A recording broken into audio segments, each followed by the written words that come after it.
पुरानी हवेली का अभिशाप। गांव के एक सुनसान कोने में एक सदियों पुरानी हवेली खड़ी थी। इस हवेली में 10 वर्षीय राजू अपनी धर्मपरायण दादी के साथ रहता था। दादी हर सुबह और शाम भगवान की पूजा करती थी, लेकिन उन्हें नहीं पता था कि इस घर के पीछे एक भयानक रहस्य छिपा था। एक ऐसा रहस्य जो सदियों से किसी को पता नहीं चला था। तूफानी रात का कहर। एक रात तेज हवाएं चल रही थीं और आसमान में बादल गरज रहे थे। राजू अपने कमरे में बैठा था कि अचानक खिड़कियों से अजीबोगरीब आवाजें आने लगीं। वो डर गया और चीख पड़ा, दादी, खिड़कियां अपने आप हिल रही हैं, मुझे डर लग रहा है। दादी, जो पूजा के कमरे में बैठी थीं, उन्होंने शांत स्वर में जवाब दिया, डर मत बेटा, भगवान का नाम ले, सब ठीक होगा। पर उस रात कुछ भी ठीक नहीं था।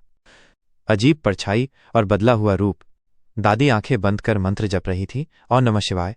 तभी एक काली धुंधली परछाई धीरे धीरे उनके पीछे आई और उनकी अपनी परछाई में समा गई। अगले ही पल दादी का शरीर कांपने लगा, उनकी आंखें सफेद हो गईं और चेहरा सख्त हो गया। अब जो बोल रहा था वो दादी नहीं थी, बल्कि एक भयानक आवाज थी, अब ये शरीर मेरा है, मैं लौट आया हूं 100 साल बाद। डर और रोंगटे खड़े कर देने वाला खुलासा। राजू डर के मारे रोने लगा, पर किसी तरह हिम्मत जुटाकर दादी के पास गया। दादी, क्या हुआ आपको? आप ऐसे क्यों बोल रही हैं? दादी ने जोर से डरावनी हंसी हंसी और बोली, मैं वो आत्मा हूं जिसे 100 साल पहले इसी घर में जिंदा जला दिया गया था। अब मैं हर एक से बदला लूंगी।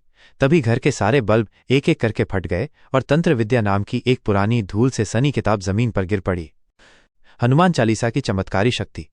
राजू को याद आया, दादी हमेशा कहती थी, हनुमान जी की चालीसा हर बुरी शक्ति को दूर करती है। वो भागा, पूजा घर से घंटी उठाई और जोर जोर से बजाते हुए चिल्लाया, जय हनुमान, रक्षा करो। दादी की चीखें गूंजने लगी, उनका शरीर जोर से कांपा और फिर वे जमीन पर बेजान होकर गिर पड़ी। दादी की वापसी या एक नया रहस्य। कुछ मिनट बाद दादी को होश आया। वे बहुत कमजोर लग रही थीं। तूने मेरी जान बचाई बेटा। वो आत्मा बहुत शक्तिशाली थी, दादी ने कांपती आवाज में कहा।